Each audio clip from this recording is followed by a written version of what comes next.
Un invierno de terror.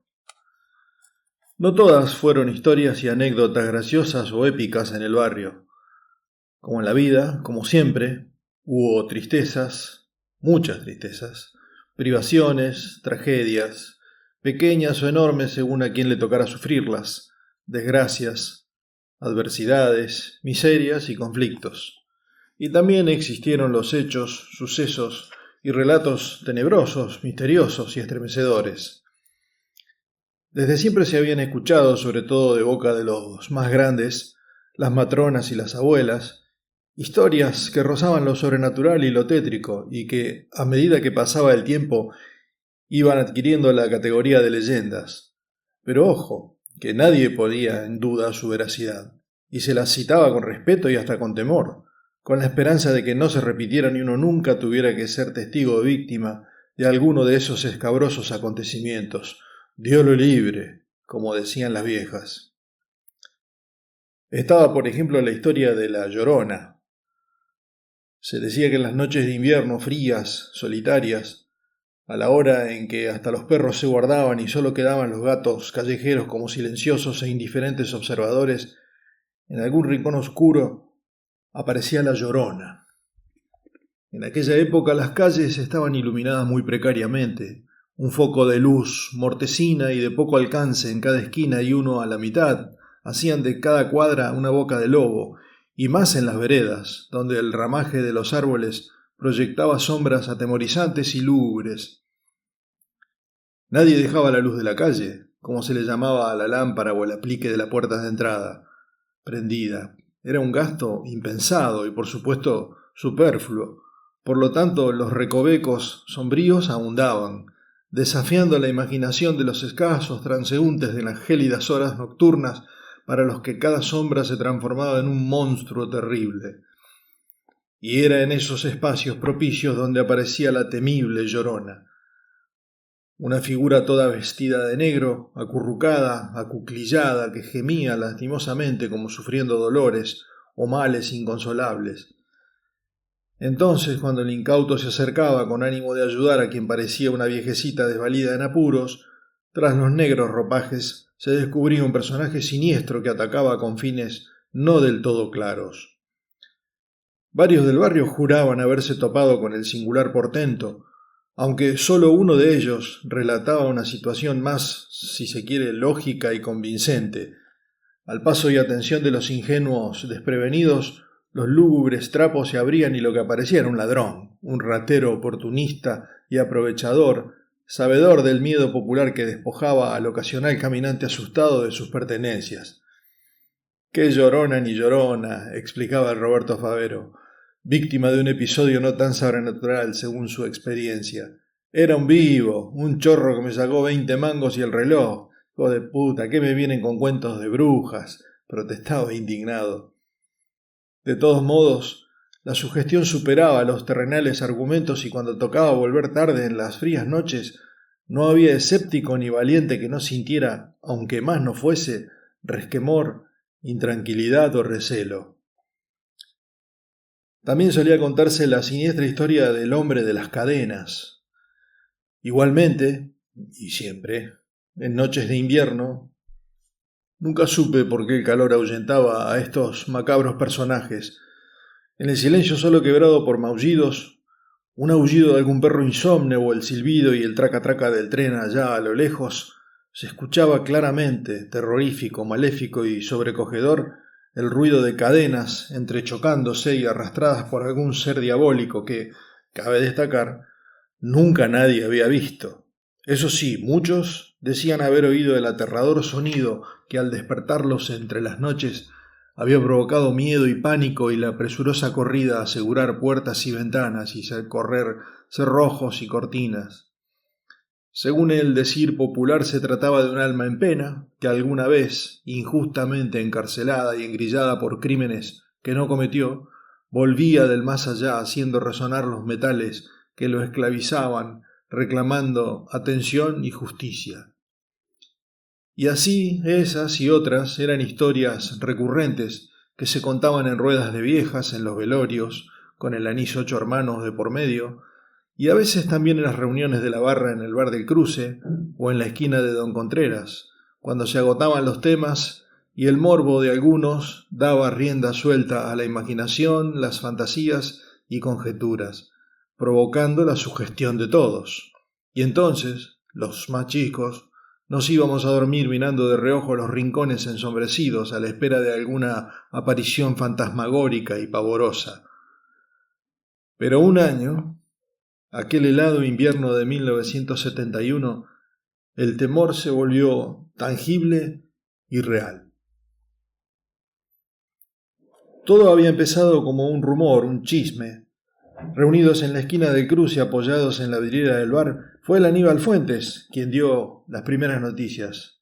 «Che, ¿se enteraron de lo que le pasó a la Anita, la hija de don Carlos?», preguntó, y sin esperar respuesta siguió. «¿Vieron que la mina estudia en la facultad? Bueno, parece que la otra noche que volvía medio tarde, de un árbol se le descolgó un tipo todo vestido de negro y le largó una carcajada».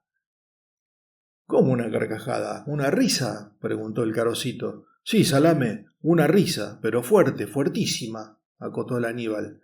«¿Pero le hizo algo?», inquirió el Cabezón Paredes. «No, le largó la carcajada y rajó. Dicen que la Anita casi se muere del susto y apenas pudo llegar hasta la casa», terminó el Aníbal. «Qué raro, comenté yo. ¿Será cierto, che?». Y ahí quedó nomás la cosa, y enseguida pasamos a otro tema sin darle más importancia. Al otro día, en el consuetudinario lugar de reunión, apenas llegó el Aníbal, volvió a la carga. «Che, loco, ¿vieron?», y siguió. «Otra vez el tipo ese que se ríe se le apareció a doña Elba, la madre del gallego Pérez.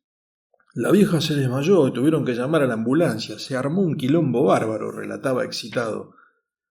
«Debe ser un loco de la guerra», conjeturó el Tito Colman. «¿Y tampoco le hizo nada?». «Nada», explicó el Aníbal. «Lo único que hace es reírse».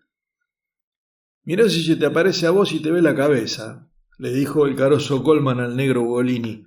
«Ahí sí que se va a cagar de risa». Claro, al negro lo había agarrado la abuela para cortarle el pelo porque no tenía guita para la peluquería y la vieja le había cortado poniéndole un tazón en el valero. Lo había asesinado, pobre negro. Sobre que era feo con el pelo así, parecía una hormiga con casco. Cómo se calentó ese negro. Lo quería pelear al carosito que se escondía atrás del hermano. Al final, entre las risotadas generales, los pudimos calmar, y del loco que se reía no hablamos más por esa noche, pero no iba a tardar en volver a ser tema de conversación. Y algo más que eso. Ya cuando nos juntamos el siguiente sábado, el tema estaba instalado, y no había quien no hubiese escuchado o supiese algo del loco que se reía. Yo me había enterado por mi vieja, bastante asustada, que se le había parecido a 3 mujeres más, 2 en la misma noche y siempre con la misma característica. Un tipo vestido de negro, con una capa o piloto también negro, que se aparecía de improviso de atrás de los árboles o de los tapiales, sobresaltando a la desprevenida caminante y lanzando al aire una fuerte carcajada, atemorizante, y que después desaparecía sin dejar rastro alguno. El comentario general era que se trataba de un loco o de algún vivo que se divertía con el miedo de los demás, sobre todo de las mujeres, pero no faltaban también quienes suponían algo siniestro e incluso sobrenatural. Entre estos últimos estaba el Aníbal, quien desde un principio fue el más interesado y también el más asustado y sugestionado, y que conjeturaba: «Es una aparición, un espíritu maligno que vuelve del más allá para vengarse». «¿Y por qué se ríe ahora?», se burlaba el Tito Colman. «¿Qué? ¿Se murió de amargura? Seguro que es hincha de Central», remataba, evidenciando su fanatismo por Newell. Las risas de todos festejaban la ocurrencia. «Con eso no se jode, loco», advertía serio el Aníbal, e insistía: «Les digo que es un aparecido, viene de entre los muertos». «Claro, y se ríe porque se pudo escapar de la tumba». «Anda», retrucaba el Tito. «Para mí que se ríe porque se sigue acordando de la cabeza del negro», terció el Caroso, y otra vez había que agarrarlo al negro Ugolini que lo quería matar. Y le seguíamos dando vueltas al tema, como en casi todos lados, en el mismo bar, en la peluquería de Carlito Fisicaro, en la verdulería. Era el corrillo obligado que empezaba a generalizarse y convertirse en preocupación. Pasaron 2 o 3 días con normalidad, la escuela insumía tiempo y esfuerzo, se acercaban los cuatrimestrales, y había que empezar a estudiar fuerte. El jueves me fueron a buscar a casa. Apenas afuera y camino al bar me anoticiaron. ¿No te enteraste? Loco, vos todo el día con los libros, para un poco, empezó el Tito. Apareció varias veces más. Ya no hacía falta que dijera a quién se refería. Y una vez a un hombre, al loco Tesaro, cuando volvía del turno y estaba por entrar a la casa, y tomando aire seguía. Y a la Rosita, la del gas, se le fue encima y la manoseó. A la mierda, exclamé, asombrado. Entonces no es ninguna aparición. Más vale. El único que se cree eso es el Aníbal, sentenció. El Carozo asentía y reforzaba las palabras de su hermano. Es bien de carne y hueso, es el sátiro de la carcajada, afirmó. Ya lo habían bautizado.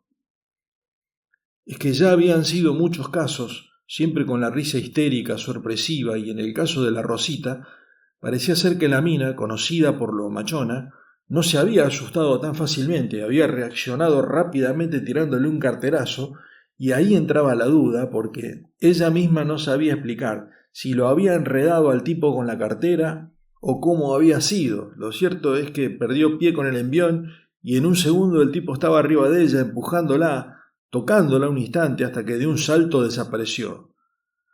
Todo esto me contaban los hermanos Coleman, y cuando llegamos al bar todos coincidían en que era un sátiro, entendiendo por eso a un loco que en su chifladura buscaba atemorizar. Todos menos el Aníbal, que seguía insistiendo con lo del más allá. Y continuaban los comentarios, las conjeturas y suposiciones, pero ya sin chistes. Es que el tipo se había transformado en una amenaza real, latente y concreta, y todos temíamos por nuestras madres y hermanas, y por qué no decirlo también por nosotros mismos, y más con el antecedente del ataque al loco Tesaro. Hacíamos especulaciones sobre cómo reaccionaría cada uno, pero encontrarse de repente con un tipo de negro con capa negra que se reía a carcajadas dementes, insanas, espeluznantes, era algo muy difícil de entender y asimilar, y menos de suponer la respuesta en ese insólito, inesperado e irreal encuentro. Y así fue que se desató una suerte de histeria, de psicosis, que empezó en las mujeres, pero que no tardó en extenderse a todos. Ya casi nadie se atrevía a volver solo de noche, o dejar a sus parientes volver solos de noche. Los padres salían hasta la avenida, hasta la parada del colectivo a esperar a sus hijas, y los maridos a sus mujeres para que no entraran solas al barrio, y en lo posible se evitaba salir en horarios nocturnos. Pero así todo, entre las semanas se supo de 3 casos más, iguales, similares, y cada vez más la aprensión, el temor, el miedo se apoderaba de todos. Transcurrida la semana, nos volvimos a juntar siempre con el tema del sátiro preponderante sobre todos los otros, que habían pasado a segundo plano. Nos quedamos hasta tarde en el bar charlando y picando algo. La vaquita entre todos daba para un poco de maní, mortadela y queso para acompañar un par de cervezas que nos traía el flaco Tijera de Camunina, porque éramos menores, y que compartíamos, midiendo cuidadosamente el llenado de cada vaso, equiparando así el rubio tesoro. Al final de la noche quedábamos pocos. Los que trabajaban los sábados se iban a dormir temprano y siempre alguno tenía algún compromiso o tenía obligada la vuelta temprano por alguna macana cometida entre semana. Así que cerca de la medianoche éramos solo 4, el Aníbal, el Cabezón Paredes, el Tito Coleman y yo. El Carozo, como era más chico, tenía que entrar a la casa temprano, por más que rabiara, si no el viejo lo mataba. Ya rumbeando para las casas, todos íbamos pensando en el sátiro, e inconscientemente hablábamos bajito, casi susurrando, como si las palabras fuertes fuesen a atraer la presencia indeseada. Llegamos a la esquina de la casa del Cabezón, que era el que vivía más cerca del cruce, y nos quedamos un momento arreglando las salidas y actividades del fin de semana. Bueno, nos vemos mañana, propuso el Cabezón. Dale, nos juntamos a las 9 en el bar, contestó el Aníbal. ¿Qué, no va a ir a la canchita a la tarde?, preguntó el Tito. ¿Vos, Pata?, me apuró sabiendo de mi debilidad por el fútbol. No sé, le respondí, el domingo juego en la... No alcancé a terminar la frase cuando en el silencio de la noche se escuchó febril, demente, una carcajada, un grito espeluznante, aterrador, una risa loca, insana, espantosa. Se nos heló la sangre en las venas. Nos quedamos paralizados. A mí el corazón me empezó a bombear aceleradamente y un escalofrío me corrió por todo el cuerpo y sentí erizarse los pelos de la nuca y de los brazos. El desconcierto y el pavor nos dominaron. La risa desencajada quedó retumbando, vibrando en el aire nocturno unos instantes, como un eco, y después se hizo un silencio sepulcral tan profundo que nos asustó más todavía. Nos mirábamos y mirábamos para todos lados sin poder hablar, sin reaccionar, no sabíamos qué hacer. ¿Sintieron?, preguntó balbuceando el Aníbal, más por decir algo y quebrar el silencio que esperando una respuesta que ya sabía. Claro que habíamos sentido. Habíamos sentido y seguíamos sintiendo todavía miedo, pánico, terror a lo desconocido. El Tito Colman sintetizó la intención de todos en ese momento. ¡Rajemos! Y como si nos hubiesen despabilado de golpe salimos todos corriendo. El Cabezón estaba ahí nomás de la casa. El Aníbal y yo salimos para el mismo lado ya que vivíamos en la misma cuadra, pero el Tito tenía que ir para el otro lado, y como a 3 cuadras. Igualmente no hubo tiempo de decirle nada, ya que fue el primero que, como impulsado por un resorte, se perdió en la noche como una exhalación. Corrimos desesperadamente y quedando en mi casa primero llegué, le acerté a la cerradura y con el poco aliento que me quedaba grité «¡Chao!» y me metí adentro cerrando la puerta a mis espaldas. Me quedé un rato apoyado contra el metal frío, apenas corrí el pasador. La sangre se me agolpaba en la cabeza y entre el esfuerzo de la corrida y el miedo me latían las sienes y parecía que el corazón se me iba a salir por la boca. Me calmé un poco ya en la seguridad del ámbito familiar tan necesario y ansiado esa noche, y sin prender la luz, ya que todos dormían, me fui derechito a la cama con una mezcla de sensaciones: miedo, incredulidad, culpa por haber dejado a mis amigos solos, vergüenza por haber reaccionado huyendo, pero por sobre todo se apoderó de mí un sentimiento de desamparo, de desprotección, de impotencia ante una manifestación que ya había dejado de ser esotérica y fantasmal. Era real, amenazadoramente real y cierta. Al otro día, todavía asustados y un poco avergonzados, relatábamos el episodio vivido y más que cargadas, lo que generó en el resto de la barra fue preocupación. Y quizás también temor. Es que el tema ya era muy preocupante. Se sucedían los casos de gente espantada y aterrorizada por la figura de Negro, e incluso corrían los rumores de ataques concretos por parte del siniestro personaje. Muchos, no solo nosotros, habían escuchado por las noches la carcajada demencial sobrecogedora, y se decía que ya había varias denuncias en la policía. El Aníbal, desde un principio mentor del tema, era el que seguía trayendo las más frescas novedades. ¿Vieron? Parece que la gente se empezó a organizar.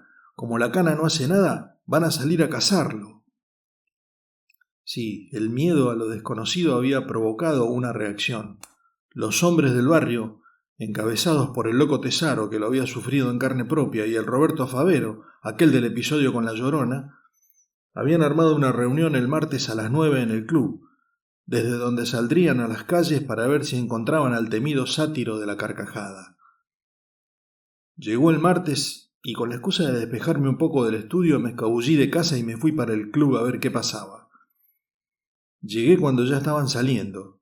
Eran como 15 o 20 personas, todos hombres, más algunos pibes de la barra. Estaban el Tito y el Caroso Colman, ya que el padre de ellos era uno de la partida. También estaba el Negro Bolini, el Ulises, el Aníbal, que yo sabía que no se le iba a perder, y yo que me agregaba. Estaban todos muy excitados y alcancé a ver que el loco Tesaro tenía en las manos una escopeta de 2 caños con el mango nacarado blanco. El gallego Pérez mostraba un revólver en la cintura y el gringo Mamasa movía ostentosamente un pistolón parecido al que usaban los piratas en las películas. «Es un trabuco naranjero, boludo», me explicó el Tito ante mi ignorancia. Era una locura. Salir con armas a la calle, podía suceder cualquier cosa y terminar en desgracia. Y eran muchos. El pelado Escalante, el negro Jorge y hasta el Angelito, que no salía nunca pero que había ido por pedido de la madre que estaba medio enferma. «Tiene miedo la viejita», explicó como para justificarse. Vamos a organizarnos, propuso Tesaro. Podemos formar 3 grupos. A ver, ustedes 5 vayan por Matienzo, de arriba a abajo. Ustedes, dirigiéndose a otros, vayan por Amenábar, y nosotros vamos por Liniers, donde están los paredones de la fábrica, concluyó a los gritos, refiriéndose a los paredones de Daneri. Vamos, los arengaba, fíjense bien en los baldíos, en los rincones, y si alguno ve algo, avise. ¿Y cómo avisamos?, preguntó uno. ¿Y qué sé yo?, le respondió Urgido. Tira un tiro al aire o mandá a alguno de los pibes. Vamos, terminó. Y salieron. El Carozo y el Tito fueron con su padre, que iba en el grupo del loco, y se les acopló el negro Ugolini. Yo me junté con el Aníbal y le propuse ir con el grupo de Roberto, que tomaría por la calle Matienzo, y así no nos alejaríamos tanto de nuestras casas. Además, en ese grupo no iba ninguno con armas, y le insistía al Aníbal que quería ir con los otros. ¿Y si se les llega a escapar un tiro o si empiezan a los balazos para todos lados? Dale, vamos con esto que es más seguro, argumentaba. Al final me hizo caso y arrancamos. El Ulises también vino con nosotros. Al huesito Belén con lo del fútbol lo cuidaban como una niña, así que no aportaba, igual que el oveja Casti, que era uno de los serios de la barra, y el Curly tampoco, pero seguro que de cagonazo.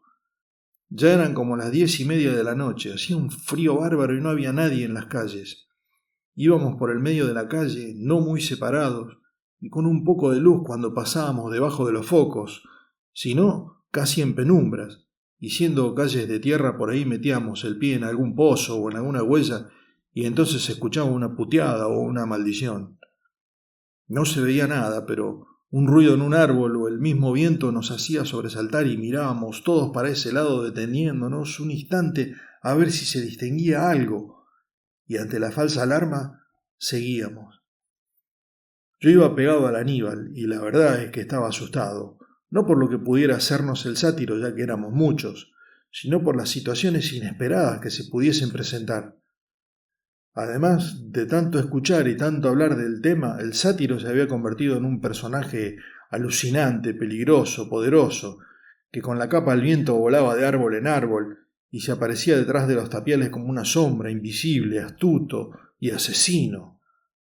Por lo menos eso era lo que mi imaginación me hacía ver en cada rincón oscuro.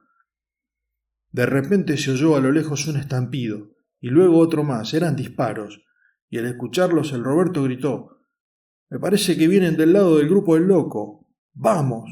Y salieron todos corriendo. Lo paré al Aníbal, que ya también salía en carrera, y le dije: «Yo no voy, me vuelvo». «Dale, cagón, vamos a ver qué pasa», me toreó. «No», le respondí, «esto no me gusta nada, me voy para mi casa», le contesté sin vergüenza y decidido. «Bueno, está bien, mañana te cuento», y salió disparado atrás del grupo que yo lo había dejado atrás. Me volví solo. Por suerte no nos habíamos alejado mucho, un par de cuadras nomás, pero que se me hicieron larguísimas, desconfiando de cada sombra y de cada movimiento y rogando no encontrarme con el monstruo. Recién me sentí seguro cuando entré a casa. Esa noche me costó muchísimo dormirme. Al otro día supe que la batida no había tenido éxito. Los disparos que escuchamos los había hecho el gallego Pérez hacia un baldío donde aparentemente se había movido algo. Por suerte no le pegó a nadie. Cuando mi viejo se enteró que yo había estado en una de esas excursiones, se recalentó y no me dejó salir más por las sucesivas noches. Y tenía razón. Con gente así excitada y exaltada, sin control, podía pasar cualquier cosa. En esa semana los grupos de cazadores hicieron una salida más, también infructuosa. Parecía que el sátiro no era ningún gil, y se guardó por unos días. Pero sobre el fin de semana ocurrieron otros 2 encuentros con el buscado personaje que con su carcajada demencial seguía aterrorizando a sus víctimas. Pero esta vez una mujer había resultado lastimada.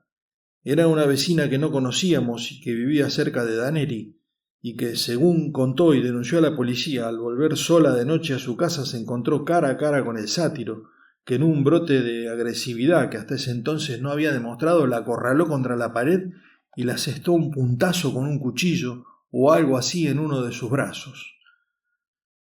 Fue la excusa que necesitaban los justicieros perseguidores que esta vez, dispuestos a todo, organizaron otra salida el lunes a la noche, y con muchos más participantes.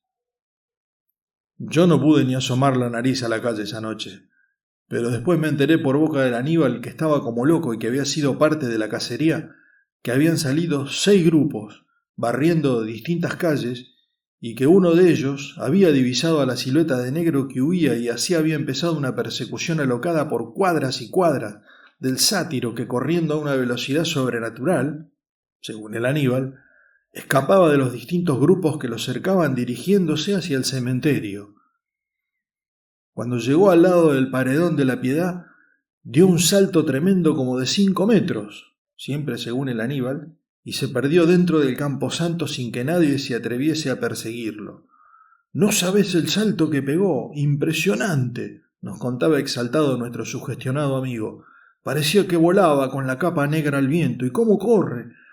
Les digo que ese tipo no es normal, no es humano», exageraba el Aníbal acompañando su relato con gestos ampulosos. Nadie se atrevía a contradecirlo, y no solo él hablaba de esa forma. Se escuchaban las más disímiles e insólitas hipótesis: que era un muerto en vida, que era un ánima, que era un loco con poderes sobrenaturales, que era un fantasma. Todo el barrio estaba alterado y aterrorizado por la presencia innegable, siniestra y peligrosa del sátiro. En vano al día siguiente y a plena luz algunos fueron al cementerio a ver si encontraban huellas o algo anormal. Nada. Era un misterio. Un incomprensible y horroroso misterio. El grado de locura que se apoderó de la gente fue tal que nadie dudaba que iban a perseguir al loco de negro hasta las últimas consecuencias, incluso con serios riesgos para cualquier persona del barrio y hasta para ellos mismos. Entonces intervino la policía. Lo que pasó a partir de ahí no fue fruto de la imaginación del Aníbal ni de ningún otro vecino sugestionado. Esa noche fatídica del 30 de junio, fría y con llovizna, la policía apareció por el club como a las 9 de la noche con 3 Falcon y varios efectivos armados, y calmando a la gente que se había juntado para salir a hacer justicia por mano propia, salieron ellos en distintas direcciones a buscar al sátiro. Tras casi 1 hora de dar vueltas sin resultados, uno de los móviles divisó a la figura del negro, saltando desde un tapial a un techo y huyendo, y dando aviso por radio a los otros autos comenzó la cacería. El sátiro contaba con el escudo de las sombras y de los árboles y con una increíble rapidez saltaba de entre las plantas y se pasaba a los techos de las casas con una agilidad asombrosa, y su huida lo llevaba directo hacia el cementerio de la Piedad. Por Provincias Unidas. Uno de los móviles policiales se había adelantado y ya había milicos adentro, esperando escondidos entre las tumbas, así que cuando el sátiro llegó, cortando camino a través de los callejones y las calles laterales, como una exhalación y de un salto formidable dejó atrás del muro y se encontró acorralado por los agentes que a los gritos le ordenaban que se entregara. Desesperado, se dirigió hacia la capilla donde se hacían las misas a los difuntos y, evidenciando un conocimiento previo del lugar, por una ventana rota se metió y por las angostas escaleras subió hasta el campanario. Del lado de afuera, sobre la vereda se habían apostado los otros policías que habían participado en la persecución y, armas en mano e iluminándose con un reflector conectado a la batería de uno de los autos, apuntaban hacia arriba buscando la escurridiza figura de negro. No se sabía si estaba armado, por lo que no se animaban a entrar y subir a buscarlo, y quizás también las habladurías de los vecinos sumados al ambiente tétrico donde estaban les infundía algo de miedo o aprensión. Entonces uno de los canas, que parecía ser el jefe del grupo, tomando un megáfono gritó: «A la persona que está en el campanario, está rodeado, entréguese y no le va a pasar nada». Nada, ni un movimiento, ni un sonido, nada, solo el silencio. «Hágame caso, carajo, no la haga más difícil, entréguese», insistió perentorio e impaciente. En eso, en uno de los huecos en forma de arcada del campanario se advirtió un reflejo y la luz del reflector dejó ver una figura negra con el rostro blanco que se asomaba como para contestar. En ese instante, el sátiro hizo un gesto que quizás haya sido como para despojarse de la capa que con el viento se le arremolinaba sobre la cabeza, o quizás buscaba sostenerse. Lo cierto fue que ese movimiento fue tomado por los milicos, tensionados y nerviosos como una amenaza, y entonces uno de ellos, por instinto o reacción, disparó. Sonó el estampido brutal, violento. El hombre de negro se llevó las manos al pecho, se tambaleó y lanzando un alarido dantesco y terrible que quedó reverberando en el aire, cayó hacia adelante, golpeando contra la vereda donde quedó tendido en un charco de sangre.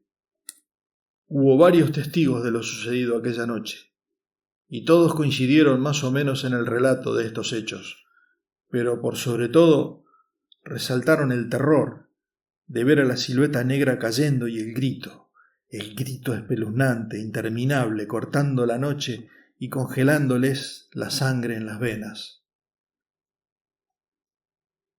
Después, más adelante, se supo que el sátiro había sido un tipo de unos 25 años, con las facultades mentales alteradas, que se había escapado del loquero de Oliveros hacía un tiempo y nadie había sabido más de él. Igualmente, la explicación terrenal y lógica no logró calmar del todo a los vecinos que por mucho tiempo quedaron sugestionados y temerosos y evitaban en lo posible salir de noche por las oscuras calles, no fuera a ser que el misterioso y sobrenatural ser volviese para vengarse. Y hasta había algunos que a veces, en las noches frías y oscuras, en la torre del campanario del cementerio juraban haber visto una sombra negra moviéndose entre las campanas, por lo que el paso nocturno por frente a la capilla se evitó durante muchos años. Y hay quienes afirman que aún hoy, cada tanto, suele escucharse lejana, pero espeluznante, aterradora y estremecedora, una carcajada.